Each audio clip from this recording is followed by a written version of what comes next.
Bismillahirrahmanirrahim. Assalamualaikum warahmatullahi wabarakatuh.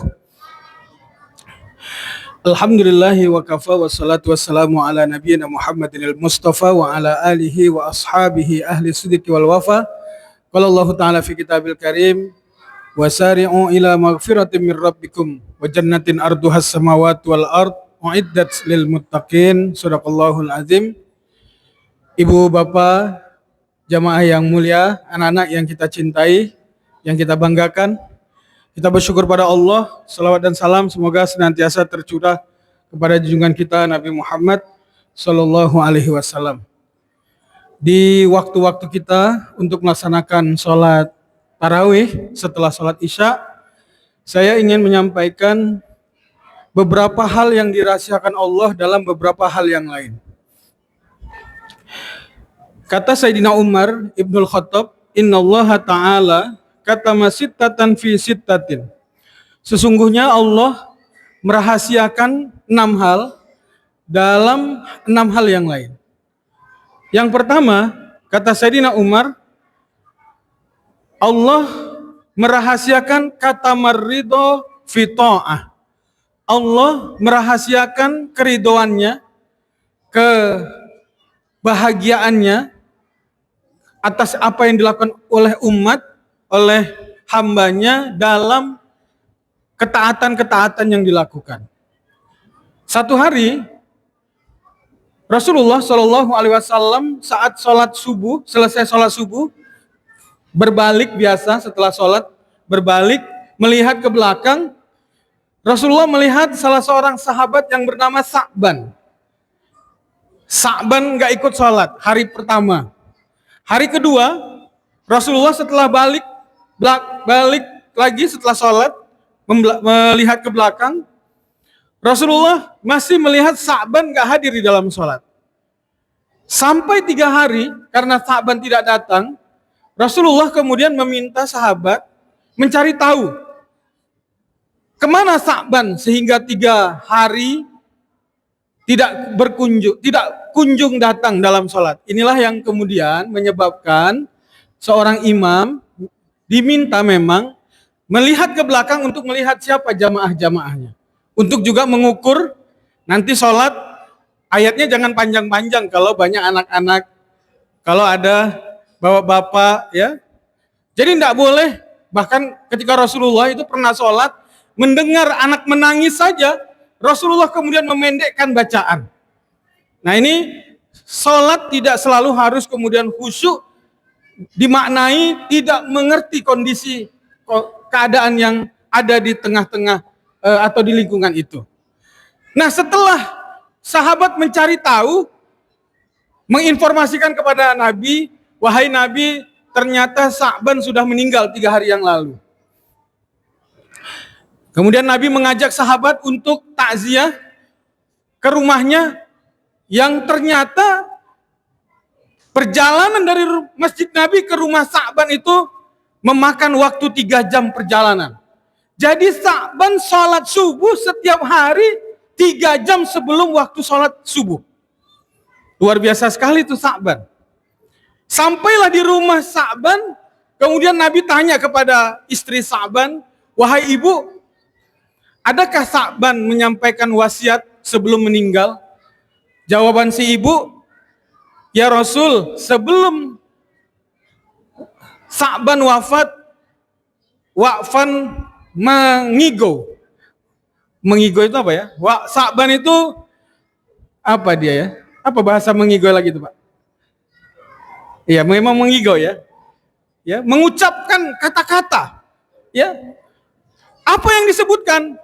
Sa'ban berkali-kali mengucapkan, mengapa tidak lebih jauh? Yang kedua, mengapa tidak semua? Yang ketiga, mengapa tidak yang baru?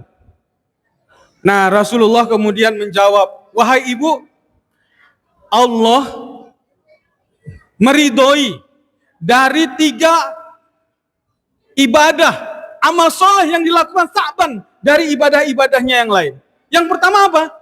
Ketika Sa'ban berkata mengapa tidak lebih jauh, Allah telah menampakkan balasan dari perjalanan Sa'ban setiap harinya menuju masjid Nabi untuk mengikuti salat subuh, dia melihat Allah telah menggambarkan, memperlihatkan balasan yang akan diterima Sa'ban, sehingga Sa'ban kemudian menyesal mengapa tidak lebih jauh.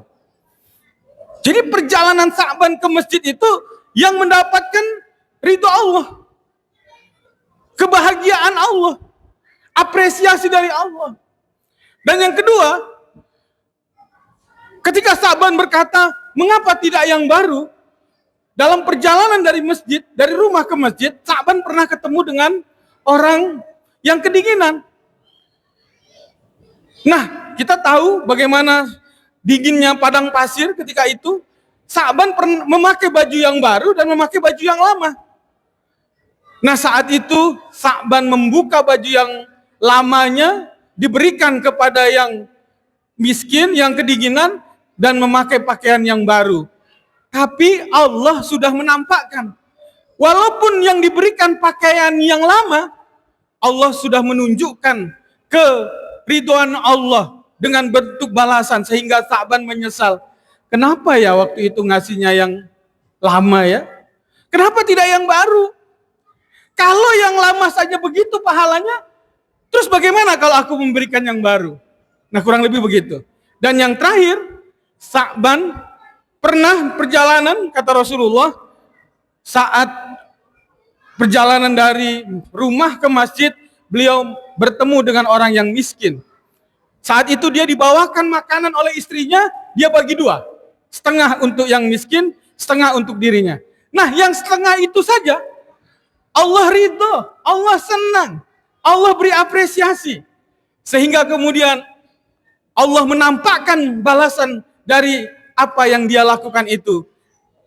Tetapi Sa'ban menyesal. Kenapa ngasihnya waktu itu setengah ya? Kenapa nggak semua? Nah, dari semua aktivitas-aktivitas ibadah kita, wabil khusus di bulan Ramadan ini, kita tidak tahu di mana ibadah-ibadah kita yang kita lakukan itu yang akan mendapatkan ridho Allah. Karena itu perbanyak saja aktivitas ibadahnya. Boleh puasanya, boleh tilawah Qur'annya, boleh memberi takjil, boleh memberi sahur, boleh mengajarkan, aktivitas apa lagi? Zikirnya, dan seterusnya, dan seterusnya. Yang penting bagi kita, perbanyak ketaatan-ketaatan itu kepada Allah, dan kita tidak tahu dari ketaatan-ketaatan yang kita lakukan itu, yang mana yang akan mendapatkan ridha Allah subhanahu wa ta'ala. Yang terakhir, ini enggak 6-6-nya kita sebut, setengah saja, ada 2 saja. Kata Sayyidina Umar, wa katama auliya'uhu fima bainan nas. Dan Allah merahasiakan kekasih-kekasih Allah di antara manusia. Jadi boleh jadi kita seringkali memaknai kekasih Allah, boleh jadi mereka-mereka yang para ulama. Iya, benar. Kata Syekh Abdul Qadir Jailani, boleh jadi ulama-ulama itu kekasih Allah. Mengapa? Karena dengan ilmunya Allah angkat derajatnya. Tetapi di saat yang sama, kata Syekh Abdul Qadir Jailani, boleh jadi anak-anak kecil kita ini, anak-anak kita ini, boleh jadi mereka kekasih Allah. Kenapa? Dengan usianya yang sedikit, pasti sedikit kesalahannya. Sebaliknya, kata Syekh Abdul Qadir Jailani, boleh jadi orang tua kita ini, mereka juga kekasih Allah. Kenapa? Dengan usianya yang banyak, pasti banyak amal solehnya. Boleh jadi kekasih Allah adalah mereka-mereka yang para dermawan, orang-orang kaya. Karena apa? Dengan kedermawanannya mereka membantu banyak orang-orang duafa, orang-orang sakit, orang-orang yang butuh pendidikan. Mereka sudah memberikan beasiswa. Dan boleh jadi, kata Syekh Abdul Qadir Jailani, para pendosa-pendosa itu juga kekasih Allah. Kenapa? Karena banyak di antara manusia yang mengawali hidupnya dengan kebaikan, mengakhiri dengan keburukan. Sebaliknya, ada orang yang mengawali hidupnya dengan keburukan dan mengakhirinya dengan kebaikan. Nah, bulan Ramadan adalah bulan di mana Allah membuka pintu seluas-luasnya bagi para pendosa. Bagi mereka-mereka yang bertaubat kepada Allah, kata Allah, Ramadan adalah bulan kegembiraanku. Kenapa? Karena banyak di antara hamba-hambaku yang datang ke rumahku mengetuk permohonan ampun kepada aku. Dan ketika hambanya datang memohon ampun kepada Allah, apa kata Allah? Innallaha yafrahu bitaubati abdihi. Sungguh aku gembira dengan taubatnya hambaku melebihi kegembiraan orang yang membawa perbekalan dalam perjalanannya. Di tengah perjalanan dia tertidur dan capek. Pada saat dia bangun, kemudian perbekalannya hilang sehingga ia sedih. Kemudian ia cari di sana kemari, ke sana kemari karena letih mencari, tertidur, dan saat bangun ia melihat kendaraan dan perbekalannya ada di depannya sehingga ia berkata, "Duhai Allah, akulah Tuhanmu, engkaulah hambaku." Jadi ada hamba yang begitu gembiranya sampai salah ucap, "Ya Allah, engkaulah hambaku, akulah Tuhanmu." Kata Allah, Allah lebih bergembira dengan hambanya yang bertaubat, apalagi datang di bulan Ramadan. Mudah-mudahan kita termasuk kekasih Allah Subhanahu wa ta'ala. Terima kasih atas segala perhatian. Mohon maaf atas segala kekurangan. Assalamualaikum warahmatullahi wabarakatuh.